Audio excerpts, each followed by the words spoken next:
willing to sacrifice building a solid future for a bicycle race. It's very self-destructive. Would you try to understand? The only thing I'm good at is riding this bike.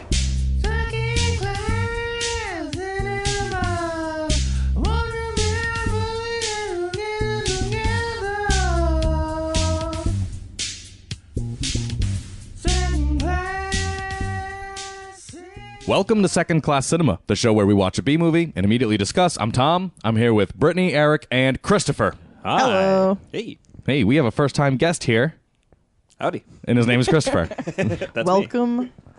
Thank you. Yes. to here. Yes. Welcome to our den of debauchery. Glad to be here. Excellent. So tonight we watched his pick, Christopher's pick. He brought a movie on for us to enjoy. Yes, the 1986 BMX classic Rad. Yes. And enjoy it, we did. To say the least. What's your relationship with B-movies? It's been kind of lifelong. I have multiple older brothers and been subjected to them my whole life. So when I was probably too young to be watching it, I was watching things like Critters and Hell Comes to Frogtown, Night of the Lepus, things like that. So yeah, just been kind of watching them my whole life, and always had a special appreciation for different films. Yeah. Well, okay, so this has been something that you've just harnessed since a child. Oh yeah, you have to embrace it. Yeah. Yeah, if you feel it from a young age, you need to just follow that path. I think that's the most polite way I've ever heard it worded too. Different films. Oh, okay, yeah. So now let's get into what Rad was about, if you wouldn't mind indulging us. Well, Rad is the tale of Christopher Crew Jones, who is a young upstart living in Cochran, Indiana. Very, very talented BMX bike racer. And it so happens that for some reason the Mongoose Bike Company decided to sponsor one of their national races called Helltrack in this town in kind of the middle of nowhere. As luck would have it, Crew manages to sort of qualify for this race, and despite his mother wanting him to take his SATs and him saying, "I don't care about my future," he manages to get through and not only qualify, but win the race. Whoa! He won? Spoiler. I think if the movie is 30 years old, I think the law of spoilers at this juncture has really gone away. Yeah, I think so. I think we're in safe territory Also, here. kids' sports movie in the 80s, I don't think they had like losing endings at that point in history. No, but just imagine how dark this movie could have gone. It would have been hilarious. Yeah, no, it really could have. It really could have. All right. Loses, starts doing drugs. So we've explained what this movie is about. So why did you pick this movie for us to watch here tonight? I think I've seen it more than any other movie that I've ever seen, and like second would probably be Troll 2, and that I know that I've seen probably in the 30s to 40s. Wow. So, and I know that I've seen Rad more. I don't know how much more. It's just, to me, it's not even a question. It's just like, oh yeah, well, obviously I've seen Rad more than Troll 2. Yeah, and you have a history with this movie. Yeah, so a friend of my brother's rented it back when it was sort of gaining its foundations as a cult movie. And he showed it to my brother. My brother rented it, showed it to my other brother, who ended up getting it for Christmas. So that Christmas vacation, starting December 26th of that year, had to have been 92, I think, because it was the year that Batman Returns came out. The three of us watched Rad every morning for that entire school break. So for the remaining 6 or 7 days or whatever, like I managed to get Batman Returns on one day, which is what I asked for, but the rest of the days we watched Rad. So that is basically what the genesis of it was, and we didn't watch it every day after that, but whenever it was on, like if any one of us ever threw it on, everyone else would kind of gravitate into the room and like kind of make an afternoon of it. So awesome. I do have one question for you. Now, when you guys were watching this growing up, did you like strive to be like a paper boy? Like were you just like dream job, paperboy? I couldn't ride a bike until I was in 6th grade. Oh. So yeah, no, that was a big no for me. But my older brother Ryan was actually big into biking, and his hockey number was 33, which is Crew's number as well. So we called him Crew for a while.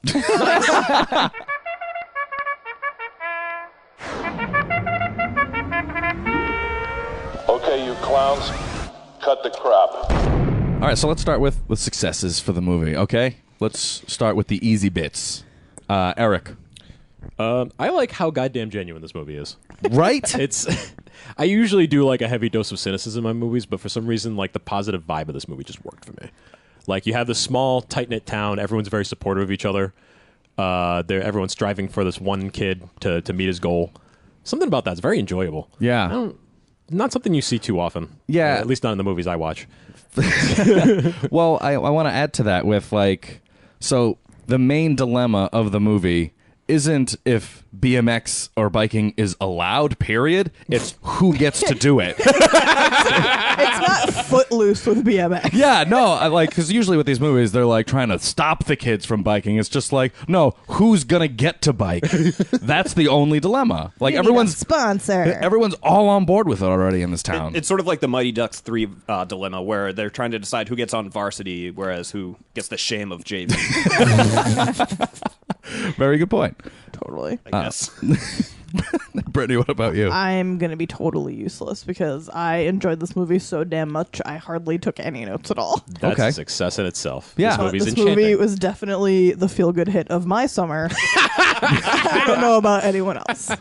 Yeah, was it torture watching this during Christmas vacation, knowing that you couldn't even just play outside and just release all the energy this movie gave you? No, because it was cold and there was no snow. So it was like, I basically had the option of either that or something that wasn't TV related, and neither of those really appealed to me. Rad, worst. it is. Yeah, it's... I'll wait until the Nintendo's free, I guess. The music in this movie rules. Yeah. Yep. It's very, like, upbeat and inspirational. It's like every 80s synth montage music you've ever heard in your life. Yeah, it's like take Is it to the included in this. limit, but not that succinct. For the life of me, I cannot think of the name of the gent who wrote most of the songs for it. It's John something. It's going to come to me. But yeah, he wrote the bulk of the songs for it, and yeah, they're pretty great. Yeah. Well, you were able to do a cover of one of these songs yourself, yes?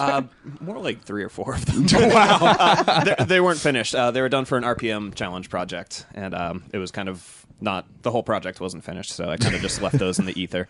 But funny story, the singer from Very Lumar is a big fan of Send Me an Angel.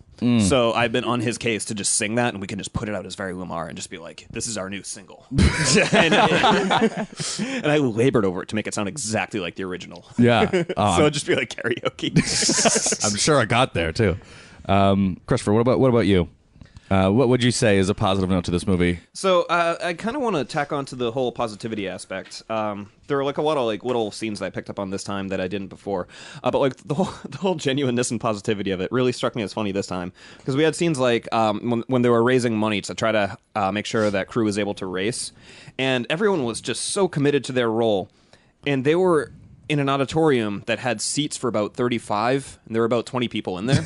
And like, it was clear that either the town is really small and still that enthusiastic, or the portion of the town that cared that was that small. And and either way, like, I was just watching that, I was just like, good on these people. Like, they really care. Yeah, Yeah. they raised like what, $20-something thousand dollars? Yeah, 20 In the something. time it took to like round up a town meeting. Yeah, no. Yeah, and they had some deep pockets in Cochrane, too. Yeah, they were just people were just dropping like $1,200 here, $600 there. It's whoa, it's a lot of money A lot of hot dogs. because we know the Cochrane economy runs on hot dogs. Of course. Yeah, 3 for $1. So that's the going exchange rate as of 1986. I don't know how inflation would account for that. Rural hot dog money. Anything else anyone wants to add to the positive notes? I will say that I know that the intro to this movie was, basically the rad theme went on for about 4 minutes, was just BMX porn. Just stunt porn, and then it was...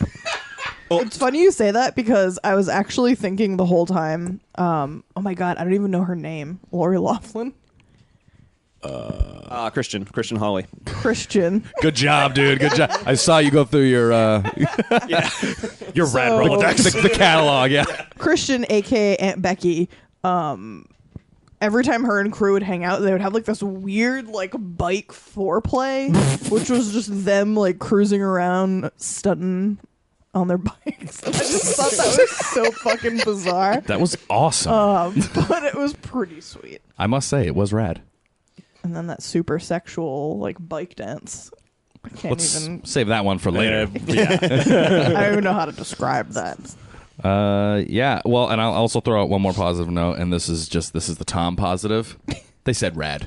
in the movie. They called Quite a him few Rad. times. Yeah, I was Said worried. radical. I was worried. I didn't get it right away, and then all of a sudden they just drop like 8 on you. Well, if they don't build the tension, how are you ever going to enjoy it? It's true. It was built to a payoff. It's true. And then Rad Racing was born. And then exactly, yeah. Then it was just chock full of rad at the end. I kind of want that shirt now that you mentioned it. I can send you a link. Yes, please. Not if someone doesn't use a paint roller to make it. Otherwise, I don't want it. Yeah, not valid at that point. One thing that genuinely just tickled me after this watch, after all these watches, is Elliot, the little sidekick for Duke Best. When he walks over and inexplicably decides to pinch Crew's sister's cheeks, when she kicks him in the shins a bunch, his walk away was fantastic. I don't know if any of you caught on to that. But he was walking like he had the gout. It was incredible. Like hunched over. Yeah, and just it was just really so exaggerated flawless. arm. Yeah. I loved his little sister. She was like one of my favorite things about this movie. Yeah. Wes. She was so obnoxious. I love that her name is Wesley Yep. for a tiny girl. Yeah. Yeah, remember Wesley. Nice young girls don't talk that way. Yeah, she was a great little sister. Oh, yeah, and just one other thing I wanted to point Yes. out that I caught this time. So at the very beginning, when Crew's going around delivering his newspapers, and there's that little girl who's waiting for him that he calls good-looking. Mm-hmm. Her sweatpants were amazing. They were so baggy. They were like tight at the top and at the ankles, but the rest was just like flowing in the wind. There was that, and also I don't think they made it down to the ankles. They made it like halfway down the calves. They were like but they were up to like the tip of her stomach. Yeah, they were like harem, like cropped pants. I just want to know, where can I get my own? Where can you get a harem jumpsuit? What everyone was wearing. That weird clothing store in Cochrane is the answer. Is Cochrane real? Is Cochrane is not real, no. The movie was filmed in Canada. Ah, Oh, that that makes a explains a lot of sense. That's why everyone was so helpful. It was so pleasant, yeah. Yeah. One more thing on the positivity is that like major disrespect in these parts is just interrupting someone dancing. Because that guy gets Yes. interrupted dancing, and he's like, "Yo, you like disrespected me." Yeah. I'm like, "Oh wow, that's like he took that to offense." Well, that was the beginning of the turning, I think, of Bart Taylor. Like, that's when we see him at his worst. And then It's true. He's a little mean. he's a little mean. He's very a background antagonist, Well, but I mean, I guess he's kind of secondary. Best was the antagonist. Yeah. the He was the true. best antagonist. Cha-ching.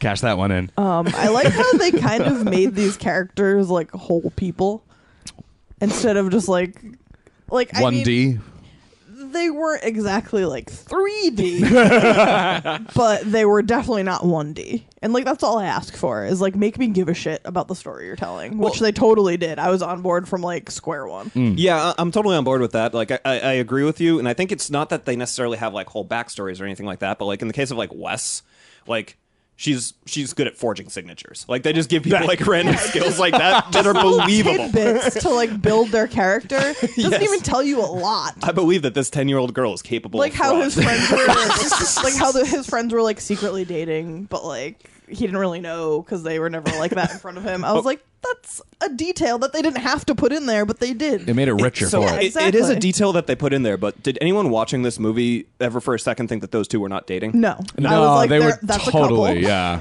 Yeah, Because they kept ass sliding together. And that's how you know it's true love. Yeah. well, yeah, Crew even said it himself. He said at one point they asked if he wanted to go ass sliding. He's like, "No, I'm going to go ass sliding with someone special." And they went off by themselves. So it makes me wonder, like, just how functional as like a person is Crew. At one point, he outright admits, like, the only thing I'm good at is riding my bike. That was really true. sad, actually. No, that was super sad. Well, the fact that I his think dad died. And, Well, I think he was exaggerating in terms of like he's probably like a B student, yeah. That was the very like but we can tell ourselves. that was like a Forrest Gump moment or something for me. I was like, don't say that, don't talk like that about yourself. He's so much You is smart, you is important. All right. Let's I guess if we don't have any more positive notes or we want to piggyback on anything, Eric, do you have anything? I do have one last thing. Okay. We watched the Canon Films doc a couple of weeks ago, and they had talked about the way that they created those movies is they would just try to pick up on like what was the next big trend, like what can they predict is going to be huge among the youth of America. And something that I found really cool about this movie is I don't really care about BMX, but this movie made me interested in watching a movie about BMX. Which, Totally. when it comes to a kind of movie that I don't think I would have an interest in, the fact that they made me want to watch it, very cool. I think that's a very a tough skill to reach in filmmaking. Definitely. For sure. And it's funny you mentioned that because I actually kind of had a similar thought about that too, because I was from the Canada. I thought the same thing, like how they made Breakin' and it was like this huge thing and they just, it blew up. And then when the company split, they both made like their own salsa movies with the salsa dancing. Yeah. And they just were trying to make something happen, whereas opposed to before when they just let something happen. Yeah, this movie didn't reminded me of that. This movie didn't make me care about BMX, but I was watching it and having a great time, like regardless of the fact that it was about BMX. Were there any other like BMX movies around this time that like permeated culture like at all? CAD, Dad, Fad. I mean, you can't just rhyme things. We went over this earlier with the Gil Murray thing. Yeah. It doesn't work. Yeah, There was like that ABC Family movie about a girl who like dirt biked, I think. Yeah, motocrossed. Yep. Yeah, I know what you're fucking talking about. She dressed up like a dude so she could dirt bike. Yeah. Yeah, I feel like once someone got there, everyone else scrambled to try to find the next thing. Because there was also around the same time Gleaming the Cube, which was Yes. the skateboard movie with Christian Slater. Yeah, it's a solid it's a solid movie. Well, It's a movie. That's basically what I was gonna say. We're gonna see like skateboards and also like foils some kind of corporate crime. And that's the one where he lived in a bomb shelter, right? I think his friend did. His friend yeah. had a bedroom in a bomb Yes. shelter. Yeah, that's badass. This movie also reminded me of like Airborne. Definitely. Yeah, we're at the rollerblading, but like this, extreme sports thing, that, Yeah. I mean, I feel like BMX was really popular when we were growing up as well. And I don't know if this had anything to do with it. I bet it did. I guess we can transition to the negative portion of what we do here. And does anyone have any failures? I Uh-oh. don't have a bad thing to say. Yay! Which is so rare and never, ever happens. That was very Chris Jericho of you. Ever. I have one small nitpick. Okay. The villains in this movie are like hyper capitalists. So square one. But there's tons of product placement in this movie all over the place. Yeah. And I understand that comes with the territory of extreme sports. You got to find it somehow. But it's felt very it made at least the meaning of the story feel a little disingenuous, maybe. But like I said, that's a huge nitpick. Yeah, I mean, my personal opinion on product placement is just the more the better. I don't even care. Like I don't seriously, really care either. Don't Like care. Coke exists in real life. Yeah, Fine. I drink Coke. If they want to do that, then that they can do it. Yeah. By all means. I really don't have anything bad to say I mean, either.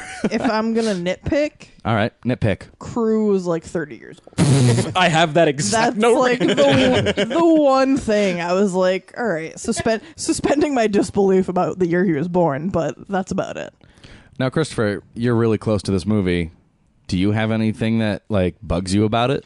So I found one little nitpicky thing today. For the most part, I don't have negatives so much as just observations, I would say. Okay, So fair like the one nitpicky thing I mentioned during the movie is during that initial Helltrack meeting, there were 4 grown men sitting at a very small table.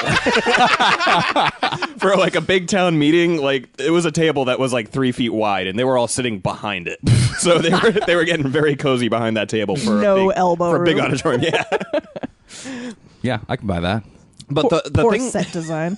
The thing that was really strange to me this time is I've seen this movie a lot, as we've discussed, whatever.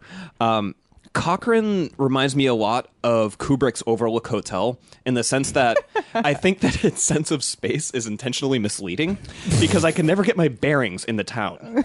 Like, so when Crew's delivering newspapers and like he's going to the clothing store, to me that is never equated to being as close to the ice cream place as it has to be later on when you see the 2 girls leave and walk around the town. Yes. So like when we're seeing all these locations, like it just doesn't physically make sense to me. It's like a House of Leaves sort of scenario. Oh, okay. All right, a little displaced. Yeah, Cochrane is constantly changing. It's basically my theory. Well, it's the It's town actually of, a prequel to Cube. and So just if I could ask, who do you think would be the one to get out? Oh, Bart easily. Bart? You think Bart? He was way in the lead. He gave up his spot. You think you would get out of the cube, though? I think so, yeah. Interesting, because I think he had too many flaws early on. I think that he would have been taken out. I'm gonna go with Wes. I'm gonna go with Wes too. I think Les as well, actually. I was like, she didn't change an iota. Everyone else arced a little bit. She just was her. Wait, hang on. She got put Who in the looks trash the can. best at math? She had skills and no emotion other than occasional anger. Which is Perfect. why she rules. Yes. Oh, we never explained what ass sliding is. Well, we're heading to favorite parts, so Fair enough. if we wanna just jump right into that, who wants to describe ass sliding? Christopher, do you? No, I'll let someone else have the honors. Okay, I'll give it a shot. There's talk of going ass sliding, which kind of threw me. Didn't know what that meant. Why isn't it just sliding? Because they're on their ass, dude. And they're But teenagers. How else do you slide? You know, face first on your belly. Come on. I mean, you can call it belly slide. I don't know. If you're a teenager, you're looking for an excuse to say ass. It's true. It doesn't really go much further than I'm that. just playing the devil's advocate. And so I understand that this ass sliding that they do is on this slide, like It's like a log plume, Like- I think it looks like. yeah, Sort of. and it's in the woods. Yeah, it seems like it's... I don't know. Empties into a lake. Once again, the map of Cochrane is all over the place. It reminds Yeah, me of, it's never in the same place twice. it reminds me of like the flume ride. Yeah, Like the logs. kind of. And so we get some pretty good. Basically instead of these teenagers fucking, they just go to the ass slide, and then that's kind of what they. Yeah, they don't have a drive-in in Cochrane. However, they do have ass sliding. Provided you can find it. They just slide romantically. Yeah, it's on top of each other, and they just keep sliding into the water, creating their own sexual ejects, And then kiss while they're moist. and then do a little moist kiss. Throw rocks at each other, too. That's right. That's right. Decent-sized rocks. Like, where if it slipped, like, it could have gone south pretty quick. Yeah. It's not a favorite part, but I have to say that I love the nickname Crew. And then I found out that it was short for Cruiser, and I was like, no. Don't say that. Don't ruin this for me. I was like, I'm going to stick with Crew, because that's rad. And Obviously. Cruiser can just fuck off. It is. Ruin this. You're ruining everything.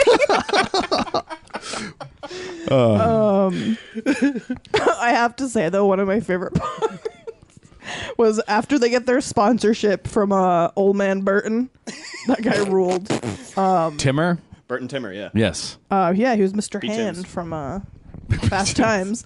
Yes. But so they finally get their sponsorship, and like the race is about to start or whatever, and the cop who was like hassling Crew and his friends from the beginning of the movie basically is like, yeah, you go get him. But he says, go balls out. And I just thought that was amazing. That was awesome. If something happens to me on my way home from here, epitaph. All right. Will forever be known. Yep. I had Mike Reeves. I had a feeling that cop was on his side right from the get go, right? Oh, yeah. yeah, Oh, because yeah. he gave him the good old fashioned like handgun when he like beat him out of the lumber yard, like Back when nice. I could do that. Yeah. The T1000 prep course. Oh yeah, because our cop, of course, was T989. So close to making the cut. Almost made it. Guys, we've almost got liquid metal, but right now we have jelly metal.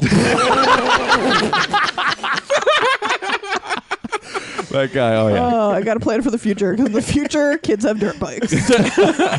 We can't risk him against John Connor, so we'll put him against some kid in Indiana.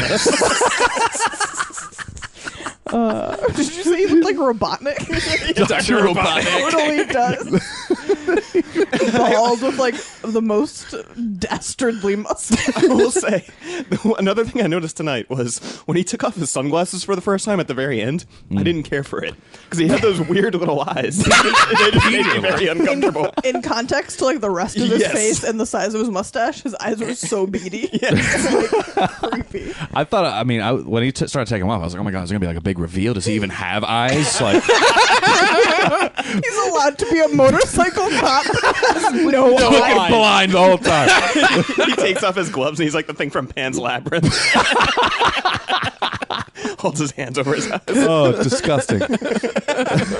Eric, what about you for favorite parts, man? That whole bike dancing foreplay sequence Holy- set to real life Semi and Angel just made me fall in love with this movie. Oh my god. As soon as that music cue started, I was like, holy shit, this is happening. Where have you been all I my felt life? like that scene overstayed its welcome, and I couldn't have cared less. Oh, we're gonna have fighting words because that is a great song, and I won't have you disparage It is a great song. You don't want to see bedazzled people doing slow motion bike stunts to send me an angel in the middle of a prom floor. Dude. But her stunt rider totally had a mustache, which was fantastic. Yeah, Lori Loughlin's stunt rider was just rugged. There was at one point where they showed the stunt rider from the side, and I was like, that's Inigo Montoya. And thinking about it, it actually could be Hollywood's Mike Miranda because he has the same general look. Interesting. Miranda may not be swarthy enough, but Like Mandy Patinkin. Hollywood Mike Miranda was the BMX guy who was in the race, who kept getting launched out of the race, who kept finding his way up to like the top 4. yeah, it should have been his race, honestly. I was actually gonna for him. Be about Imagine if he him. came out of nowhere and just won. Won the race. Like he had as much involvement as he did, except he won at the end. Everyone's like, Flew over that huge ramp in the back. You see them both launching, and he just zips through. actually, wait. I do have not even a negative. It's not a negative, but I want to talk about a missed opportunity. Hairs. It's a splitting hair missed opportunity, and this movie's called Rad. What I expected, because they do a lot of like bike jumps, and they're kind of like floating in the air for a while. I kind of expected a few more gnarly guitar riffs, like Wasn't the year for it. It's too soon. It was way too synthy poppy. Well, maybe if they got Aaron Norris to direct it. If Aaron Norris made it, then it would have been a different story. This movie was full on 80s. Yeah, I feel like if we had hit like 88 or so, may have gotten Oh, some. we got a few like whittledoos. Yeah, some squealy doos, some gnarly rad guitar. Whittledeets. absolutely. Yeah, so just a small thing. I want to throw it out there. Any more favorite parts? Yeah, I have a new favorite part, and I think I'm taking this one with me for the rest of my life. Oh, okay, great. And that is the evolution of Bob/Blob. Because according to my calculations, he went through no fewer than 4 phases in this movie. Okay. Went from And- Bob to Slob. Well, not just a name. I mean, we know his name is Bob, and that crew called him Blob, and he thought crew was a smart ass for this. However, the first Blob that we met was angry.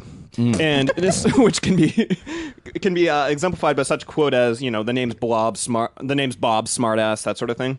The next one was vindictive when he saw him on TV. Yeah. And his buddy's like, hey, isn't that the kid you work with? And he's like, yeah, I hope he gets his butt kicked. Then when crew qualifies, he became numb. And his friend's just like, hey, did you see that he won? He's like, yeah, I got eyes.